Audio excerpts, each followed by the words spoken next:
एक मिनट तू साथ था क्या? नहीं बात तो हो गई यार। सुनो भाई लोगों, आप कहते हो ये काम कहाँ आते। मैं दीपावली के दिन ही इनकी पार्टी में जुड़ा था, पीछे मैं इनके साथ नहीं था। लेकिन बनासकांठा मैंने रात को 2 बजे साहब को फोन किया तो इन्होंने एसपी डीजीपी से बात की, हर प्रकार की हमारे साथ मदद की। जब तक हम जोधपुर आए तब तक इनसे बात होती रही। और एक एक मिनट जब रैली करके दूसरे गांव में जाते थे, गाड़ी में थे, तो मेरे से बात करते थे, क्या वाह कैसे है, आगे आपको उपचार के लिए मैंने बात की। तो मैं आपसे निवेदन करता हूं, हमारा नारवा गांव पूरे हिंदुस्तान में काम करता है, व्यापारिक लोग हैं, कहीं भी हमारी जरूरत पड़ सकती है, यही भाई साहब हमारा साथ निभा सकते हैं। इसलिए मैं कहता हूं, जो भी अपना कोई भी रूढ़ा मनना होता है वो छोड़ दो और इनके साथ जुड़ जाओ। हमारा कोई नहीं है, लोग कहते हैं हिंदू खतरे में, कोई खतरे में नहीं, कहीं भी नहीं है। अगर कहीं बाहर जरूरत पड़ी तो यही खड़े होंगे। और जो लोग कहते हैं ना बड़े बड़े कि बीजेपी वालों को जीता दो, हम ये कर देंगे वो कर देंगे। आप गुजरात में कब से राज कर रहे हो, जहां खुलेआम मर्डर हुआ, उसका मैं आपके सामने दुख बयान नहीं कर सकता हूं। उसकी पिलाश यहाँ खुबी थी, मेरे रोंगटे खड़े हो गए थे, हम लोग साथ गए थे, वो घायल हो गए थे, खून की उल्टियां होने लग गई थी। लेकिन हम मजबूत इनके बात होने के बाद इनके सहयोग से घर तक पहुंच पाए थे। ऐसी हालात में उस मर्डर को देखा, मेरे रोंगटे खड़े हो गए। क्या करे, जैसे पूरी पलाश यहाँ पलाश का पीछे का हिस्सा पूरा मस्तिष्क के अंदर घुसा दिया था। ऐसे डाकू गुजरात के बीजेपी राज में पड़े हुए हैं, आप कहां आपको सुरक्षित कर देंगे। रेवंतराम डांगा, आप सोच लीजिए, सहयोग कीजिए, मेरे एक छोटे से बालक की बात मान लीजिए। आपका कोई नहीं है कहीं भी, आपका कोई भी है तो सिर्फ ये है। मेरी बात को मैं यही समाप्त करता हूं और धन्यवाद साहब आपका बहुत बहुत। भाई की जो निर्मम हत्या गुजरात के अंदर की, और इनका 2 बजे टेलीफोन आया मेरे पास, जहां मैं बात कर सकता था। फिर ये जोधपुर लेके आए, बहुत निर्मम हत्या, छोटे से चंद पैसों के लिए। मैंने डीजी एसपी सबसे बात करी, वहाँ के एमपी से बात करी, और मुलजिमों को गिरफ्तार कर लिया उन सबको। और कोई एक आध से बच्चा है क्या, उन्होंने पकड़ लिए सारे? वो नहीं, वो तो पकड़ लिए सारे, कुछ और है वो पकड़े जाएंगे। लेकिन दुर्भाग्य देखिए कि इनकी जो भावना थी, मैं प्रयास करता हूँ कि रात को 2 बजे भी टेलीफोन खुला रखूँ, कई बार नहीं उठा पाता, लेकिन ज़रूरी फ़ोन ज़रूर मैं उठा लेता हूँ। ये बहुत बुरी घटना थी, हमारी संवेदनाएं उस परिवार के साथ है जिनके घर में हादसा हुआ। उनके जो लगी है वही जानता है, पीड़ा उनको हुई है। और हम सब सर्व समाज, हम सब लोग उस परिवार के दुख के समय के अंदर साथ हैं, और हम सब मिलके उस परिवार के लिए हमेशा खड़े रहेंगे। तो ये भैया की भावनाएं थी, उन्होंने बताई अपनी। नारवा के अंदर विकास की जो बात थी, मैंने खूब प्रयास किया, और सबसे बड़ा काम मैंने ये किया कि जाट और राजपुरोहितों को, मेघवालों को एक साथ बैठना सिखा दिया। आपको सबसे बड़ा यही काम हुआ मेरे से। पहले थोड़ी खींचतान हो गई थी आपस में 15-20 साल पहले, अब एक साथ बैठते हो मजे से, कोई दिक्कत नहीं, आराम से अपना काम चल रहा था। और अपन एक ही हैं, सारे अलग नहीं है। राजपुरोहित तो व्यापारी हैं, पूरे देश में जहाँ भी जाता हूँ, मैं यूपी में जाता हूँ, लड़के भाग के आते हैं, लोग कहते हैं आपके गांव की दुकान है, पता रहता कोई जोधपुर की दुकान है, कोई नारवा की है, बामंडा की, कोई कहीं की, कोई जालोर की है। तो वहाँ तक हर जगह देश के कोने कोने के अंदर अपना काम भी कर रहे हैं, यहाँ से अपने बच्चों को ले जा रहे हैं, रोजगार भी दिला रहे हैं। और बहुत ही अच्छा समाज है जो सामाजिक मामलों के अंदर कोरोना के समय में भी इस समाज ने बहुत सेवा की। प्रवासी राजस्थानियों के तौर पे मैं मद्रास गया, वहाँ भी अलग से कार्यक्रम रखा था। और हमें सबको मिलजुल कर रहना, जाट, राजपुरोहित, मेघवाल, तमाम हमारी जातियाँ जो नारवा पंचायत के अंदर रहती है, हम मिलजुल कर रहेंगे जब ही आगे बढ़ेंगे। और मिलजुल कर नहीं रहेंगे तो आगे नहीं बढ़ पाएंगे, यहीं उलझ के रह जाएंगे।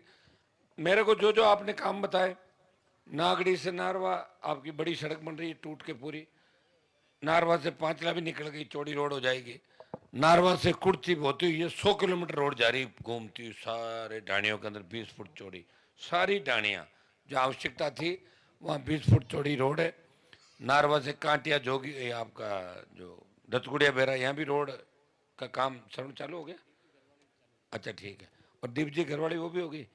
अब एक तो अपनी जहाँ उस दिन पूर्व पश्चिम सियाकों की ढाणिया एक रोड की वहां घोषणा करके आया था मैं रात को जब गया था पश्चिम सियाकों की ढाणिया ना चंद्रजीत जी हाँ हाँ हाँ हाँ तो आपकी तरफ और कोई बच्ची मान लो ला रहे सुनो तुम्हारो तो पूरा टाइम 5 साल आगे बच्चों पड़े एमपी आड़ो तो चिंता मत करो था छोटी मोटी रोड वही काट दे वहां चालता ही है नारवा की जो भी सड़कें पंच मुझे पता है कि सड़कों की बहुत बड़ी आवश्यकता है क्योंकि इस इलाके में लोगों को आने जाने में बहुत दिक्कत रहती है। आप तो पाबू से दौड़िया डेर की तरफ जाओ आपको लगेगा कि हनुमान जी ने क्या बना दिया है दोहरा धरती को पूरा सड़कों से चारों तरफ से बड़ी सड़कों से देऊ दातिना तांतवास पाबूसर धोलिया डेर करनू गुड़ा खड़काली से लेके तमाम जगह नई सड़कों का जाल बिछा दिया। आपके इधर भी नई सड़कों का जाल बिछ गया खूब सड़कें बन रही है खूब विकास हो रहा है। खींवसर में आपके 2 कॉलेज खुलवाए पंचायत समिति बनाई और 5 में भी कॉलेज खुला दिया कि नारवा वाले कह रहे थे साहब मैं खींवसर जाऊँ 5 जाऊँ थारो मन उजड़ जाओ नेड़ी ढाणिया 5 लाख बन जाता रहो अनजान जाता रहो कॉलेज तमाम जगह लोगों ने कहा साहब हमारे वाला रास्ता नहीं हुआ तो इसको भी करा दो प्रयास किया खूब ट्यूबवेल बनवाए जगह जगह बिजली लगाई। कुछ सरपंच साहब ने काम मुझे दिए थे वो काम कुछ तो निकल गए अगर कुछ बाकी रहे आप चिंता नहीं करें मेरा कमिटमेंट है वो सारे काम मैं पूरे कराऊंगा। आपको इतना ही तय करना है दोनों उम्मीदवार जो चुनाव लड़ रहे हैं उनमें आपकी बात को राजस्थान की विधानसभा में कौन मजबूती से उठा सकता है। भारतीय जनता पार्टी का जो उम्मीदवार है वो मेरी पीठ में छुरा घोंप के भागा था उसको मैंने ही तैयार किया था और तैयार करके प्रधान बनाया। अगर धैर्य रखता टिका रहता तो भी आरएलपी से आप सब मिलकर उसको विधायक बनाते सारे लोग लेकिन चला गया सामने जाके 2000 की हार जीत हुई तो इसके मन में ये थी कि मैं तो अब की बार जीत गया फिर लोगों ने मिलकर टिकट दिला दी वापस। अब आपके सामने बीजेपी वो नहीं लड़ रहा है वो तो टूल है लड़ने वाले लोग ऊपर है दूसरे उसके कंधे पे तो बंदूक रखी गई और दिल्ली और जयपुर ये लड़ाई लड़ रहे हैं। मैं मदन राठौड़ का कल बयान पढ़ रहा था बीजेपी प्रदेश अध्यक्ष का वो कह रहा था कि मैंने हनुमान बेनीवाल की राजनीति खत्म कर दी। अरे राठौड़ साहब आप तो अब आए हो कब का आपको पता मैं कब से हूँ मैं 93 में मैं कॉलेज का अध्यक्ष 95 में यूनिवर्सिटी का अध्यक्ष एमएलए का बेटा फिर एमएलए खुद की पार्टी बना के एमएलए एमपी मेरी राजनीति कौन खत्म कर सकता मेरी मैंने तो कईयों को नेता बनाया राजस्थान के अंदर। आपसे अगर कमल का फूल छीन लो तो आपको 2000 वोट दें राठौड़ साहब कितने 2000 कमल के फूल के वोट है और यहाँ वोट है आपके वोट 0 से शुरू होती है 90 तक जाती है गिनती और बहुत सारे लोग मिलके यहाँ तो कांग्रेस बीजेपी मिलके लड़ रही है आपको सारी बात का पता है। कांग्रेस इसलिए लड़ रही है मिलके कि कहीं हनुमान अगर जीत गया तो पेपर लीक की घटनाओं के लिए सड़कों में जाम लगाएगा बैठेगा और गिरफ्तारियां कराएगा तो उसमें कांग्रेस के कई नेता नप जाएंगे और जेल के अंदर जाएंगे। कोई भी हो अगर किसने अपराध किया पेपर लीक कराए भ्रष्टाचार किया मिड डे मील का घोटाला किया मेरी नजर में चढ़ गया तो मैं उसका पीछा भी करूंगा और कोशिश करूंगा कि उससे सारा पैसा निकलवाऊं और वो सारे काम जो उसने गलत किए उसकी सजा उसको मिले। ये हमारा काम हमारी ड्यूटी है। मैं भी अगर कोई गलत काम करूंगा तो निश्चित रूप से सरकारें मेरे ऊपर बैठी है हमारे फोन भी 24 घंटे सर्विलेंस पे रहते हैं हर समय सरकार को मौका लगना चाहिए। गलत काम हुआ नहीं मुझे मेरे कार्यकर्ताओं को सबको तंग करने में कोई कोर कसर नहीं छोड़ी। आप हिम्मत वाले हो लड़ते रहते हो और नारवा वाले तो बहुत ज़्यादा हिम्मत वाले हैं। हमारे डॉक्टर साहब प्रधान जी को मैंने एक दिन फ़ोन कर दिया मैंने कहा डॉक्टर साहब मैं नारवा से बोल रहा हूँ उसने फ़ोन काट दिया। अरे मैं कि फ़ोन काटियो क्या कि नारवा का नाम से मेरे को डर लगता साहब। अब कहते थे कहीं इलाज कराया बेचारे प्रधान को तो ज़्यादा डराए जो नारवाला तो है दुर्गा जी वहाँ को स्वागत करिएगा ना पातो मान सम्मान कर दियो तो चार्ज कर दिया ज़्यादा आपको। वैसे नारवा और बहुत संजीदा इलाका है। पांचोड़ी के अंदर एक घटना बताऊं आपको शिवपुरा में बिजली वालों ने रेड करी मेरे पास फोन आया कि साहब बहुत बिजली वाले आ गए रेड करने के लिए और पांचोड़ी थाने ले गए ट्रांसफार्मर जब्त करके हम थाने की तरफ जा रहे हैं 200-500 लोग चले गए वहाँ पे। तो मैंने एसपी को कहा मैंने कहा क्या हो गया मामला कि साहब मामला तो ये मैं एसएचओ कह रहा हूँ एसएचओ मैंने कहा तू रुक जा एक बार उनको रोक और मैं पहुँच रहा हूँ घंटे भर में। मैं नागौर से निकला इतने में एसएचओ का वापस फ़ोन आया कि साहब मामला बिगड़ रहा। इतने में फ़ोन आया बोले साहब भाटो हार मारे लागू है और मैं तो फ़ोन काटूं लुकूं टेबल के नीचे ठोके रे ठोके पूरा थाना भर दिया पत्थरों से पांचोड़ी के अंदर। इससे अंदाज लगा सकते हो कि खींवसर विधानसभा क्षेत्र का हर व्यक्ति मजबूत हो गया। मजबूत मतलब अपने अधिकार हक के लिए लड़ रहा है। मैंने थोड़ी कहा थाने में पत्थर फेंको, जोश आ गया, हनुमान जी के आदमी है, ट्रांसफर जब्त कैसे कर दिया, क्या है थाना हमारे सामने, घुस गए अंदर। मैं नहीं कह रहा हूं, लेकिन आप मैं तो रोकता हूं आपको, कभी लॉ एंड ऑर्डर नहीं बिगाड़ता मैं। 5-5 लाख की रैलियां करी, कभी नहीं कहा यहाँ घुस जाओ वहां घुस जाओ, ये कर लो वो। कई नेता कहते हैं ना लाठीचार्ज करा के खबर बन जाएगी, लाठी चलवा दो, पत्थर चलवा दो। मेरी कोई रैली के अंदर कभी डंडा गोली लाठी चली? आप बता दो इतनी बड़ी रैलियां, क्या आपको तकलीफ पड़ी क्या? कई मुकदमे दर्ज भी हो गए तो मैंने वापस कराए। थान सिंह में 2-3 मुकदमे दर्ज किए। अभी आपको चिंता करने की आवश्यकता नहीं है, सरकारें करती रहती है छोटा मोटा काम। हम बैठे हैं, आप क्यों चिंतित हो रहे हो? अगर सरकार कुछ करे कि ईंट सींट बजा देंगे सरकार की, आप निश्चिंत रहें, लड़ना हमारा काम है। खींवसर के नारवा के तमाम राजपुरी समाज ने मुझे कहा कि थान सिंह बालोतरा से उम्मीदवार होना चाहिए। उमेश सिंह जी साथ ही थे और मैंने कहा ले जाओ आप आगे, तो टिकट आपके लिए कोई टिकट अलग थोड़ा ही। और ये लड़ा चुनाव भी अच्छे वोट भी लिए और निश्चित रूप जिस हिसाब से संघर्ष कर रहा है, अगर ठीक चलेगा तो आने वाले समय नौजवानों का समय और आगे बढ़ेंगे। मैं तो चाहता हूं कि इस देश प्रदेश के अंदर प्रत्येक समाज को प्रतिनिधित्व मिले, प्रत्येक समाज के बच्चे विधायक बने, सांसद बने और अपने समाजों का विकास करे। और ये बात हर समाज में होगी जब प्रदेश और देश आगे बढ़ेगा। नारबा के अंदर किसान बहुत मेहनती है, तकलीफों के दौर से गुजर रहा है। कभी बिजली का आंदोलन करने पड़ते हैं, कभी मंडी में माल लेके जाता किसान, माल को समय पर सरकार खरीदते नहीं। बहुत सी किसानों के सामने समस्या है, कभी ओलावृष्टि, कभी अतिवृष्टि, कभी अकाल। और किसान पे जो कर्जा है देश के अंदर 16 लाख करोड़ का, उस कर्ज को माफ करने के लिए हम बड़ी लड़ाई लड़ेंगे। जिस तरह तीनों कृषि बिल वापस करवाए, अग्निवीर के खिलाफ लड़ाई लड़ी, पहलवान बेटियों को न्याय दिलाया, उसी तरह किसान का 16 लाख करोड़ का कर्जा माफ करने को लेके बड़ा आंदोलन राजस्थान और देश के अंदर छेड़ेंगे और किसान कर्ज माफी कराएंगे। उस दिन प्रदेश और देश के किसान के चेहरे खिल उठेंगे और हर किसान के घर दिवाली होगी। कर्जा का बोझ लिए किसान बहुत तकलीफ के अंदर है। हमारे सामने जो कैंडिडेट चुनाव लड़ रहे हैं, आप सब जानते हो इनकी हिस्ट्री क्या है क्या नहीं है, लेकिन सरकार ने पूरी ताकत खींवसर में झोंक रखी है कि हनुमान जी को अगर गिरा दें तो फिर लड़ने वाला कोई नहीं है। फिर कांग्रेस बीजेपी आराम से हाथ मिला के इस राजस्थान को लूट सकती है, जिस तरह 70 साल तक लूटा था। इसलिए भाइयों सावधान हो जाएं, कल भी आवश्यकता पड़े तो कौन आएगा आगे खड़ा मिलेगा आपको बताओ। मैं हमेशा आगे खड़ा मिला, पीठ दिखा के नहीं भागा और आपकी रखवाली करता रहा और आपकी तरफ उंगली भी सरकार की किसी व्यक्ति की नहीं उठने दी। इसलिए मुझे ताकतवर बनाना, आपकी उम्मीदवार महिला है और निश्चित रूप से महिला शिक्षा को बढ़ावा देना बहुत बड़ी आवश्यकता है। हमारी बेटियां पढ़ी नहीं, बच्चे पढ़े नहीं, इसलिए हम पीछे रह गए। वो तो समय चला गया, लेकिन अब हमें आगे आना है। मैं तो मेरी एक ही गारंटी दे सकता हूं कि मैं जो कहता हूं वो करता हूं, और अगर मैंने कह दिया ये है फिर कितना बड़ा नुकसान हो जाओ, मैं मेरी बात से पलटी नहीं मारता।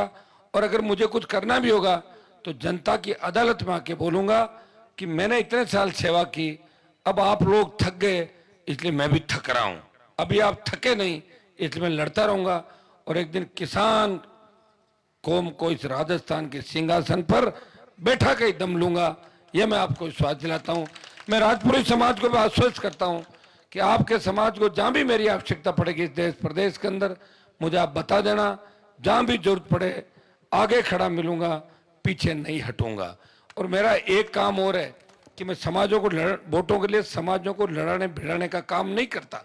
बहुत से नेताओं को देखा है कि ऐसी आग लगाते हैं, चले जाते हैं कि वोट मिलेंगे, समाजों को लड़ा देते हैं, आमने सामने करा देते हैं, लेकिन मैंने कभी किसी समाजों को आपस में नहीं लड़ने दिया। अब कुछ लोगों के पेट में दर्द हो जाता है, वो 2 लड़के कुछ भी बयान दे देंगे, 3 कुछ भी दे देंगे। मोदी से मेरा जमीन का झगड़ा थोड़ी था, किसान तकलीफ में थे, लड़ने वाला कोई था नहीं। तो आपको पता जब कोई नहीं था तो किसी को तो उठना ही पड़ेगा, किसी को तो भगत सिंह की भूमिका में चलना ही पड़ेगा, किसी को तेजाजी महाराज की तरह रखवाले के लिए जाना ही पड़ेगा। तो हम जो खेतेश्वर भगवान का, तेजाजी का जयकारा बोलते हैं, उन लोक देवता उन्होंने अलग जगाई और एक दिशा दी आपको। इस मनुष्य जीवन के अंदर यह दिशा है और इस दिशा के अंदर आप चलोगे तो मोक्ष की प्राप्ति भी होगी, कामयाब भी होगे और सबको साथ लेके चल के सामाजिक समरसता पैदा करने की बात कही और वचन के पक्के वो लोग थे, इसलिए आज उनको गीतों में गाया जाता है, उनके जयकारे लगते हैं। मैं मंत्री नहीं बना, 6 बार चांस आया, संतरी बनकर आपकी सेवा कर रहा हूं। नारवा पंचायत के अंदर मुझे आशीर्वाद दें, हमेशा आपने बढ़त दिलाई है, इस बार थोड़ी सी ज्यादा और बढ़त दिलाओ। अब कहीं ठीक करो और ज्यादा, पहले वो ठीक कर दो, कहीं बताओ कर दो, अबे बेड़ा हुआ कर दो। तो वोट तो रोज ही आवे, साल साल हो, अब के मन दे दो पूरा वोट है, 1 साल में 3 बार आएगा। हाँ अब मैं ढूंढी साहब कोई भाषण करो हमारे बात, लो भाई उठो उठो, लो लो बोलो। अब कह रहे डिमांड कर रहे हैं ना, पर आध 2 घंटों मत खांची जी लो, मैं तो हो गया भाई, हो गया मेरा, अब इतना नहीं, मैं 1 घंटा आगे मीटिंग है। सुनो, बहुत बहुत आपको धन्यवाद। अब भगरेश जी लो खड़ा हो,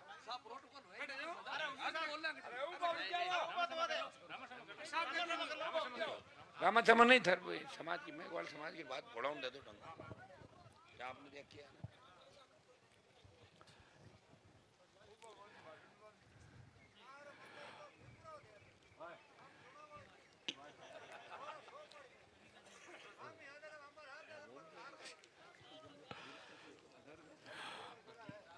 राम राम शाह, भीखदार जी महाराज की, भोमिया जी महाराज की, खेतेश्वर भगवान की, तेजा जी महाराज की।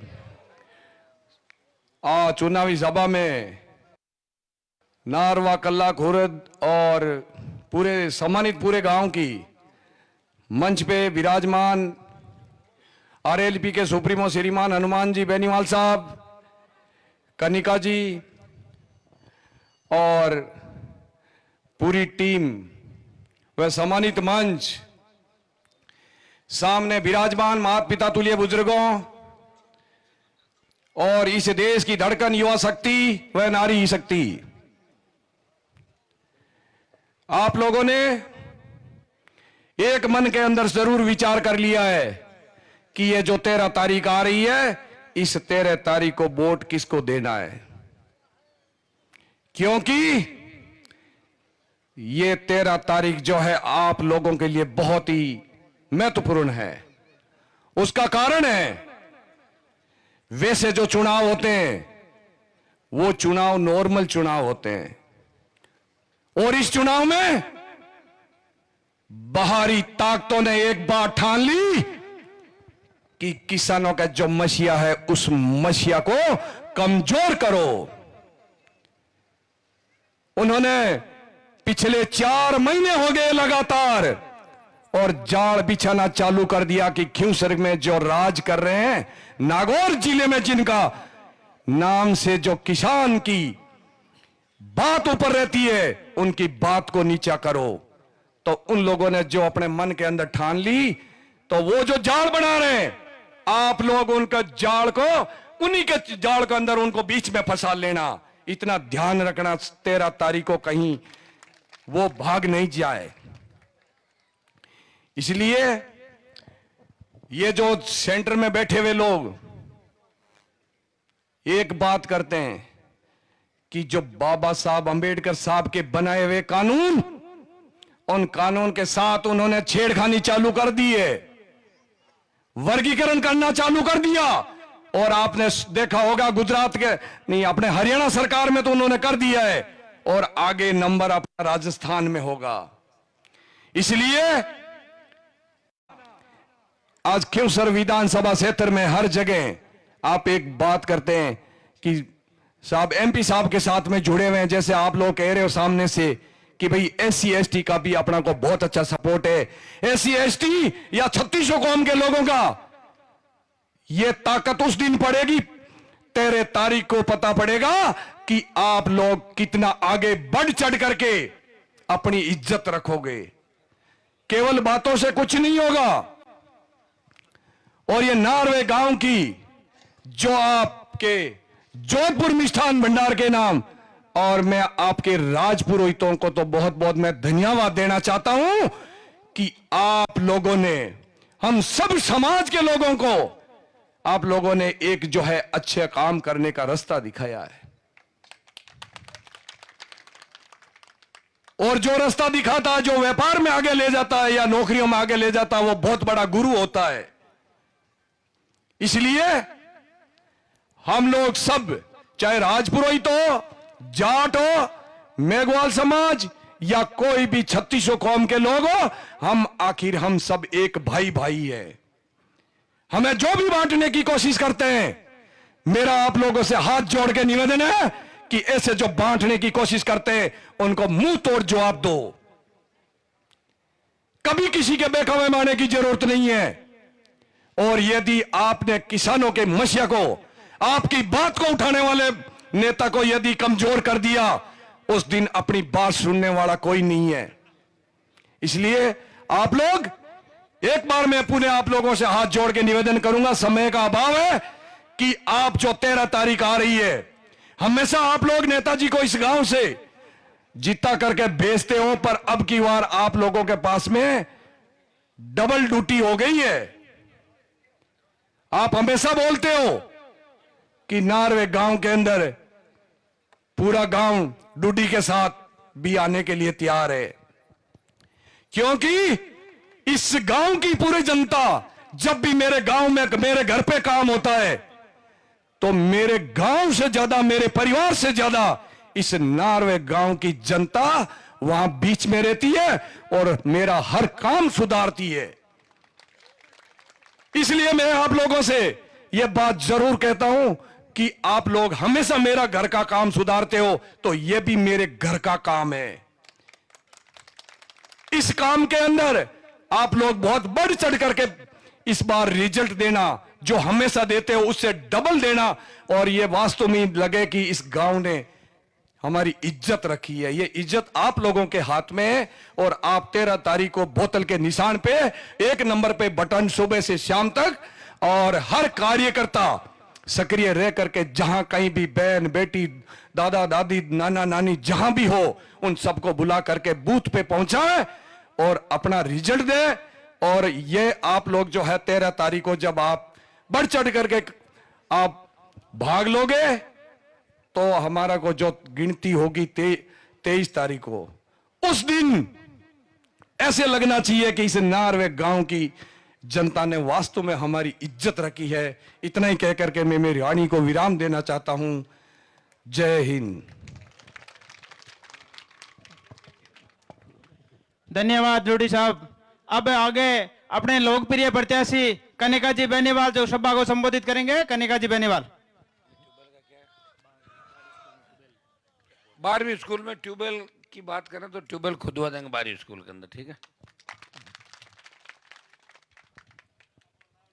राम राम सा।